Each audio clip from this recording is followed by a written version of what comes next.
Hello, this is Sunil Sundaraj with Jersey Sporting News. Today, I'm happy to be speaking with Scott Leacott, head coach of the Rowan University Profs women's soccer team.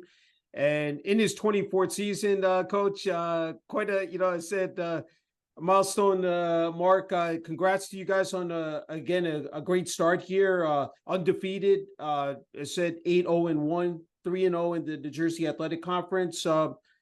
Just talk about, I said, again, with this group, I said, I think 14 juniors, I said a young team, but it's definitely, excelling this season, coach.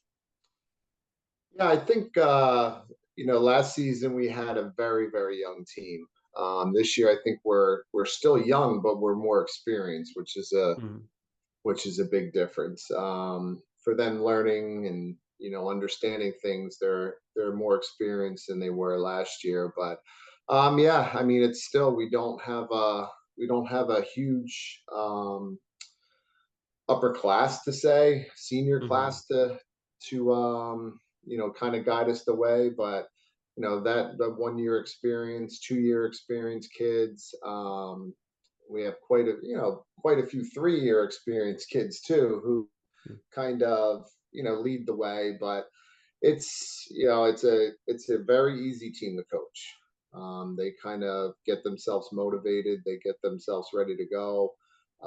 They know and understand that each game matters and each second on the field counts. So Yeah. makes my job a lot easier.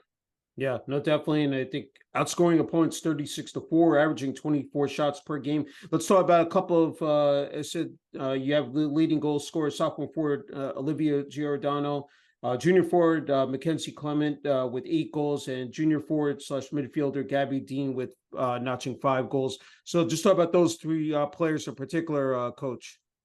We'll start with Olivia. Okay. Probably one of the hardest working players I've ever had in the program. She also has a sister who plays in the back for us, Okay. and they're just built different, both of them. Every second they're on the field, they just compete. They want to win. They'll do anything they can to help the team win. But just her work rate alone, she's pretty lethal from both sides, right and left, which you don't see a whole lot of that on this level. But for her, she's just a lot of her goals are just outworking the opponent. Mackenzie is a transfer from Duquesne, local Yeah. kid from around in the area. We've known her since she was 8, 9 years old, know what she was capable of doing. Again, she just has this a strong soccer acumen where she just knows where everybody is on the field, knows what to do with the ball, very creative with it. And one of the hardest shots I've ever seen. And then Gabby is just a flat out hustler. But she is probably tactically one of our smartest players out on the field. Mhm. Gets herself in the right spot, right place, right time. And again, another one of those players who just kind of outworks people and gets herself in very, very good positions. Yeah, that's fantastic to hear. And let's switch over to the goalkeeper, junior goalkeeper, Callista Burke. It's a dominate. I mean, yielding what 0.47, goals against average. I mean, that's just phenomenal numbers. Just talk about Callista and just the job she's done. I said there as the goalkeeper. Yeah, I think you're going to catch a theme on some of these players. Another person who comes every day and works extremely hard. We have a really good goalkeeping coach in Shelby Money, uh, who was an All-American for us at Rowan, Hmm. knows kind of the ropes, is teaching her the way, and Yeah. it's something it's very rewarding to see that. But she's a strong competitor. She's very active in her goal. She is not one to sit on her line, Hmm. but she is very aggressive in what she does. And look, we're trying to play to our players' strengths. That's one of her strengths. We're not going to tell her not to do that. There's times where it may cost us, but if she saves 20 goals and gives up two because she's being over aggressive, I think that's an 18 point uh, plus turnaround. But she's Hmm. she comes in every day, and kind of the old school analogy of bringing her lunch pail. She wants to work, and Yeah. that's something that's very hard to get in some players. Yeah, that's to hear. You guys, the level of consistency, winning every year. It said four NJAC, said championships coming off a 2022 season, 14-1-4, undefeated in the NJAC. It said defeated Montclair State in the NJAC, tournament championship game. You reached NCAA tournament, defeating Methodist 5-1, and then falling to Virginia Wesleyan 1-0. Just building off last year and coming into this year, Coach, just the expectations, but just how rewarding was last year, just in terms of the level of success that you were able to attain. Um, I, it's kind of funny because I mean we're going through preseason this year, and my first meeting, I told every single player that every year is different. Mm-hmm. Last year we had a lot of success. We only trailed in one game all year, and that was our last game of the season. Mm-hmm. We were only That's the only time we were down. So we didn't, and we went down early in the NCAA tournament. We kind of That's our first adversity that we kind of faced all year, and we didn't know how to react to it because we had such young players. I Yeah. think this year we've been down a couple times so far this year, and we can see that hey, it's no problem. Let's go. Um, and that's the big difference is just that experience. But last year we didn't give up a goal in the conference, and that's very very hard to do. Yeah. Um, because we're in a very good conference with great coaches, great teams, great players. So Yeah. it's something where you don't kind of look at it until the end of the year, but we kind of try to go game by game. But it was a special season, and a very easy season. Like I said, it's a very easy group to have. So we come out, Mm-hmm. we train, we work our hardest, and we go home. There's no issues off the field. The players want to win, they want to do their best, and it kind of filtered over to this year. And now they're teaching the younger kids and the new players how to do that. And hopefully this just keeps snowballing into something very good this year. But Yeah. it's something you look back on. It was a tremendous year last year, but this year is always going to be different, and next year is going to be different. Yeah. And you have to understand. I told them, I said, look, first meeting, we're not gonna emulate what we did last year. It's almost impossible to do. I Mm-hmm. said we are going to face a little bit more adversity. Teams are going to play us a little bit different. Teams are going to, we kind of snuck up on a lot of teams last year, because we had so many new players. They really didn't know what we had, so they started to understand by the middle of the year that okay, they brought in a lot of new players, but a lot of these players can play and they work extremely hard. So, Yeah. but we're hoping to snowball that into this year, and we still got a lot of season left, and definitely see what happens. I thought, in 2021, I think you lost to TCNJ in the NJAC tournament championship penalty kicks. And, to come back and win it, I said, the tournament last year. And as you said, just the impressive run that you had. I mean, that, to top it off, at least within the conference. And I always say to people I've covered, NJAC, said in, basketball and some of the other sports, I think one of the best conferences across the country, Coach. Yeah, I mean it's year to year. I mean it's one of those things. I think there's some established programs that have been up there every year. Mm-hmm. Obviously, I think College of New Jersey, Montclair, Stockton, us. Then there's programs that have had phenomenal years, might be having a couple lean years here, but they always kind of bounce back. So it's one of those conferences where it's very strong up top, and when some of these teams have some bounce back years, it's from top to bottom. It's a conference where hey, you have to be prepared and you have to be ready to go. Mm-hmm. And there's a lot. The one good thing about, and the one thing I always say about conference games, especially in New Jersey, is all the players know each other. They've all Mm-hmm. played club against each other. They've all done that. And the rivalries are, we're 10, 15 minutes away from Rutgers Camden. Yeah. There's years where we're really good, There's some years where they're down a little bit, but it's always a great game because it's that local rivalry. Everything's a little bit more hyped and Hmm. ready, but Hmm. it's, just that tight knit where a lot of people, you can see after the game, the handshake line, there's 15 our kids who know 15 of their kids, and they're hanging out talking afterwards. So it's that tight. I don't know about a whole lot of states that have 10 schools in the conference, Hmm. especially a small state like New Jersey. I mean, Yeah. our furthest travel's 2 hours away, and it makes life easier. But Yeah. I think it's just with that rivalry and everything else, it makes it a little bit more special. I had to ask you, Coach. After 2019, no season 2020. How tough was that? I said not having that year, and then I mean, you're able to come back now here the last they said couple of years here, 3 years. But just talk about that. Just being able to just meet those challenges head on, regroup, and then just focus in on 21. Yeah, I mean, I think COVID was hard on everybody. Yeah. Not just coaches and all that. I mean, Hmm. look, I think it was harder because I had two young kids at home, and trying to keep them busy. That's a lot Yeah. harder than anything. Yeah. It would be a lot different if I was single and all that, but just trying to keep them busy was the hardest thing.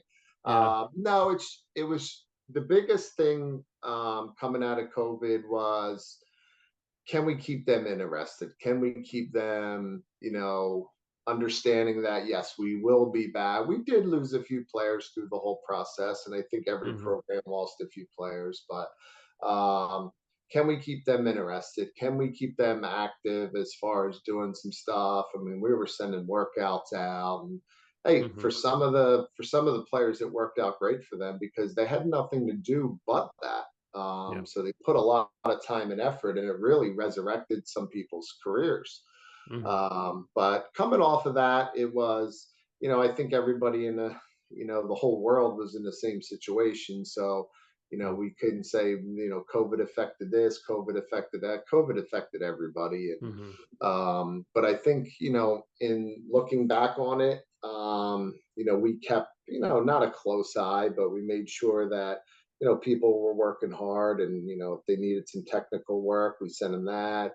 A lot of people got themselves really fit through COVID because it was easy to go out and get a run in Yeah. and do all Yeah. that. But coming off that, I thought, and we had some players who weren't going to return for their, actually that 2021 COVID year, and then decided late that they were, just because they didn't get to play that previous year. But I think, in ways it helped a lot of programs, in ways it hurt a lot of programs. But Hmm. it's something where every single you know person in the world had a little bit of effect on them. But no, I think, we just kind of looked back and said, all right, here we go. Yeah. Let's, I think things are back to normal now, which is nice. But we Yeah. just looked back on it and said, all right, let's move on. Let's see what we have, and let's do the same things we've done in the past. Yeah, no doubt about it. Hey, I didn't want to forget about your coaching staff. I know that sure you rely on them heavily as well. Just talk about in terms of the practices, game preparation as well here, and even in-game adjustments as well. Coach Leacott. Yeah, I think, with our staff and with a lot of teams at Rowan, we have, well, all our staff members are graduates. Hmm. Whether, my one assistant, Tom Whitecorn, played at Rowan for the men's team. My other assistant, Veronica Ray, played for me at Rowan. My other assistant, Shelby Money, played for me at Rowan also. So they kind Hmm. of know the ins and outs of everything, not Yeah. just the program, but the school. But it also says a lot about Rowan. A lot of the head coaches at Rowan graduated from Rowan. Yeah. So, um, it's kind of that environment. A lot of their assistants, the same thing. So I think that, in itself, in the athletic department, shows a little bit of pride in the school when you graduate there, Hmm. and when you've been there for a while. But as far as game preparation, each coach has their, jobs of what they do, and I think our staff does it tremendously. I've known them and I've worked with them for a long time, where I have full confidence in what they bring to the table. One's, on the scouting, one's on, breaking down our film, and then I'm Hmm. kind of collecting everything and bringing it together. But it also makes my job, like anybody can say, you can, you makes your job 10 times easier if you have people that you can trust and understand that they know what's going on and how to go about the business. And Yeah. we definitely have that around. So Yeah. Some of all parts really does add up. And, it's a full circle moment for you. Rowan University is your alma mater. You were associate, as a head coach, for 1 year, 2 years as assistant coach with the men's soccer team. Uh, it's got, I mean, when you look back and you said, just how long you've been the women's soccer head coach, it's got to be a great feeling, Coach Leacott. yeah, I mean, something I said a while back, not too many people get coaching jobs in their backyard. Hmm. And that's something where I grew up in South Jersey and, graduated from the school. And there's not a lot of opportunities sometimes where you can go back and do those things.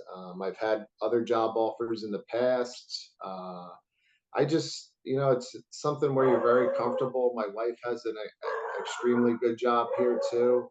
Very Hmm. easy to stay, very easy to, do a good job of Rowan, especially when the school has expanded and done Yeah. some great things around in the environment. So it's very, very, very good job. And like I'm not going to be coaching forever, but Hmm.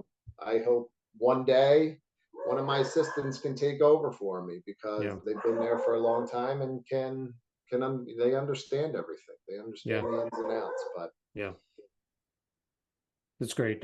Hey, I wanted to ask you the support from the administration athletic department as well. I think that's vital for a program as well in terms of having that success and having that winning culture. What have they meant to the team here, and especially helping you out as well? I mean, it's funny how over the years everything changes, like your budgets change, your meal money, all that. Hmm. I think they're 100% in support of the student athletes, and Hmm.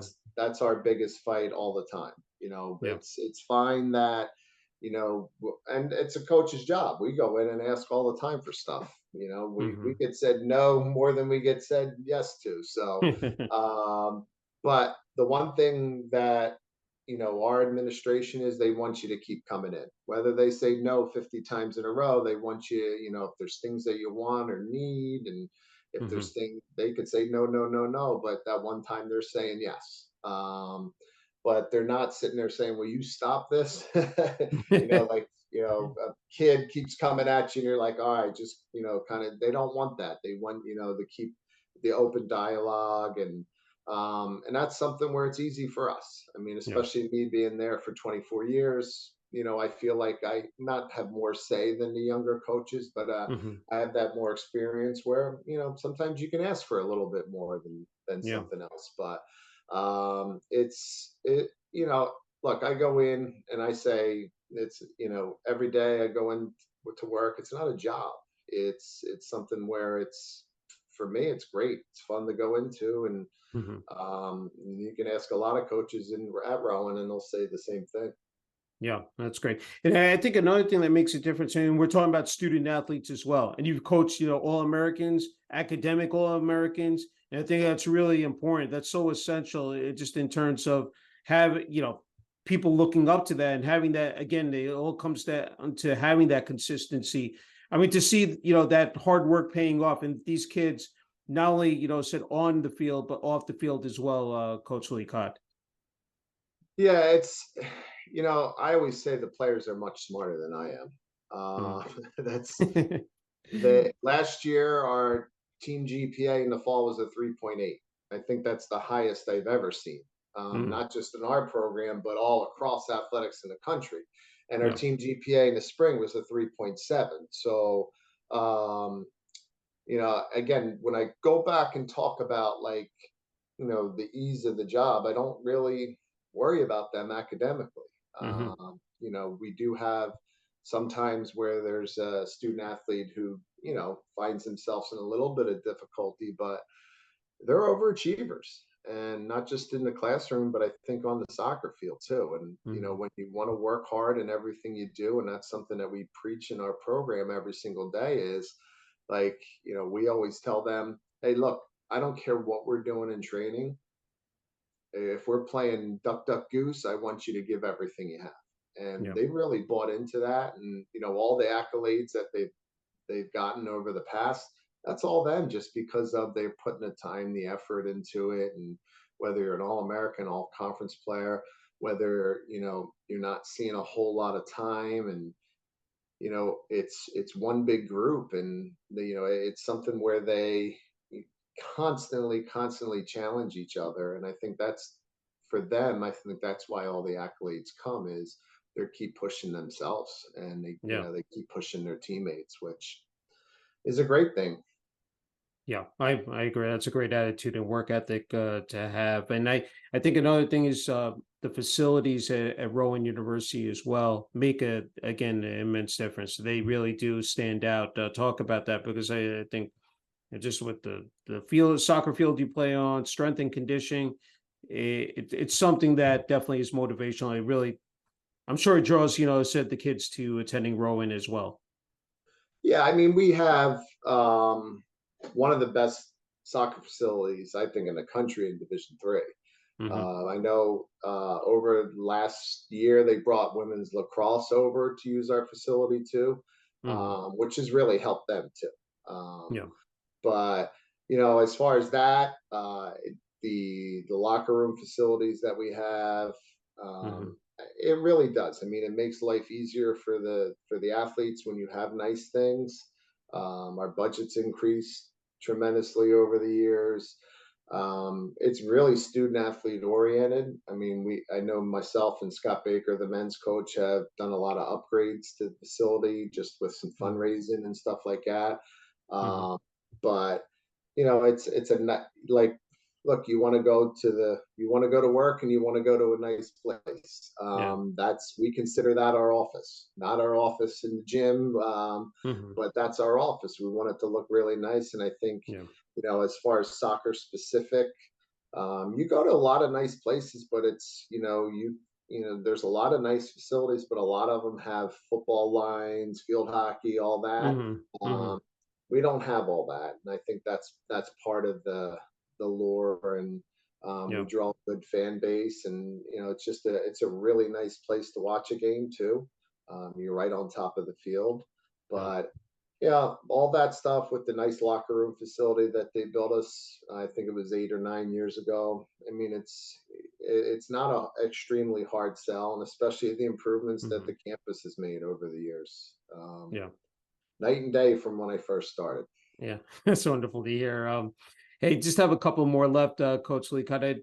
You played and coached soccer, for a long time. I was wondering, on the coaching side per se, excuse me, what are some of the intangibles about the game that stand out to you? That, like, is it you come back every year, to coach? I'm just wondering from your perspective. Um, I just think the game's changed. Hmm. I think over the years, it's just a matter of, the game's changed, where you're looking 15 years ago, your defenders weren't getting into the attack as much as they are now. Hmm. And it's formations have changed, all that have changed, but ultimately it's the same sport. You want to try to do a lot of the same things, and you want to try to do that, but it's just a matter of just trying to keep up on keeping their interest going, keeping all Hmm. that. But that, as far as coaching's concerned, I think, um, obviously, every coach has to change each year, with your Hmm. personnel. And I think we do a very good job of that. We're not set on one type of system, one type of way of doing things. We look at our personnel, and then we try to run with that. Where are our strengths? Where are our weaknesses? We try to hide our weaknesses, and obviously, if we have a lot of strengths in one area, we're going to try to push that area as much as possible, and maybe play a different formation where we have a lot more bodies there. But coaching's coaching. You get a new group each year, and you just hope to push your core values of your program onto them. But again, like I said, with the groups I've had the last 10 years, 15 years, I didn't have to do that. The upperclassmen kind of did that. Mm, And they're the ones who kind of run the program. We're pushing them and leading them, but they run it. yeah, They're the ones that are, have to go through the daily grind, everything. I go to work, I go to practice, I come home, I take my kids to soccer practice and all the events that they have, and then they show yeah, up the next day. They're the ones that have yeah, to give the effort on the field. They're the ones that are going to class. They're the ones that are basically ensconced in Rowan, and that's something where we give them the freedom, yeah. and it's really paid off for us. And I think as far as coaching, you got to know when to push them, when to hold back, but you Hmm. also have to give them the freedom to enjoy themselves. Yeah, well said. Hey, Coach Leacott, before you get the final word and message here, I talked about family. I wanted to ask you just the support from your wife, your two daughters. During this, this coaching journey, especially as the head coach of the women's soccer team at Rowan University. Yeah, my kids are 13 and 11 now, and Okay. it's they live, eat, and breathe Rowan soccer, which I love. Mm-hmm. They're always on campus. They know every single player. When they show up and I'm with them, my players don't even say hi to me. They go over and ask the girls Yeah. all about everything. But Yeah. just speaking as we are now, one of my daughters is down in a tournament in Virginia, and my wife took her out of school early, and they're down in Virginia. Like Mm-hmm. I have my older daughter with me, but it's any coach, whether you're a high school coach, college coach, professional coach, you have Mm-hmm. to have that support. And I understand when I miss their games in the fall and stuff like that. My wife does all the traveling with them in the fall. She's leaving for Indianapolis next Friday with my other daughter, so it's kind of all right. When the spring comes around, you know who the travel guy is, and that's me, and I'm doing all the recruiting and all that. Yeah. Yeah. But there was times, I think last year, the whole month of March, I didn't stay in my bed. One time, I was in a hotel every weekend. So whether it be recruiting or taking one of my kids to their away events, but Yeah. look, yeah, it's something where you don't last this long in coaching if you don't have that support. That's true. And they, as far as my kids are concerned, they absolutely love every second of the time that they're up there and get to spend. And Mm-hmm. now that they're understanding the sport a lot more, they start critiquing me, asking me Yeah. why did this person in and why did I do Yeah. that. So in that way, I don't like that too much. But and obviously the wife, is running around like a crazy person Yeah. in the fall. But we do get our breaks and we do get our settled. And I think the one biggest thing is we always take a big vacation, whether one or two throughout the year, just where there's nothing, there's no work, no soccer, no Mhm. anything, and just spend it as a family and try to enjoy ourselves. Because yeah, I mean that's the Yeah. ultimate thing is you want to see your kids grow up and have the best environment they can. But and also we're like previously said, we're in a conference where our furthest game's 2 hours away. So I'm Yeah. not on the road every weekend. We see a lot of these teams, division 1 teams Thursday and Sunday, and they're up in this part of the country and all that. That's not our lifestyle. And Mhm. I'm kind of happy about that, to be Yeah. honest with you. Just because Yeah. now if I didn't have kids and all that, it would be nice and easy. But I Mhm. enjoy taking them to practice. I enjoy doing all those things. And it's something where I get home from training.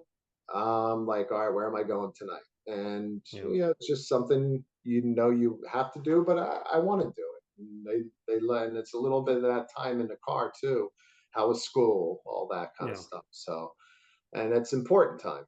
And but unfortunately, they're both soccer players. They're both very good soccer players. Mhm. Unfortunately, they try to think they know a lot more than Yeah. So It's fantastic. Hey, Coach Leacott, I wanted to give you the final word of message here, definitely for family, the players and coaches on the Rowan University women's soccer team, administration, athletics, and most importantly, the community of Glassboro, New Jersey. Sure there's some people you want to thank here in closing. yeah, I mean, basically one of the most important things is your alumni Yeah. coming from Rowan, whether it be any sport. I go to all these youth events and I always see like a baseball players um, watching their kid play and say hello. It's a very Mhm. tight knit community from our administration all the way down to our coaches. A lot of our coaches hang out together off the field and all that, Mhm. um, and the players. But the one thing I would say is all the sports are pretty tight knit. All the sports kind of support each other, hang out, and that's all also fun to see. But everything else, it's just like I said, it's a very good environment to be in, and it's to me, it's not work. To a lot of coaches, it's not work. Just because you're surrounded by great people, and when you're surrounded by great people, it's an unbelievable environment to work in, all the way down from administration, all the way down to the people, our equipment manager, who's Mhm. fantastic. I'm always bending the ear of all the other coaches, football coaches, and all that kind of stuff, just to see how they're doing things.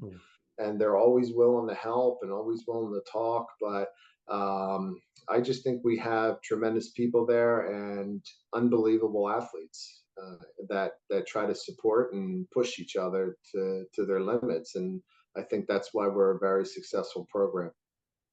Well said. Hey, Coach Leacott, really enjoyed speaking with you. Thank you so much, for the time. And again, congrats on your success. Again, as the head coach of the Rowan University Profs women's soccer team, and wishing you, the rest of the coaching staff and players, all the best the rest of the 2023 season.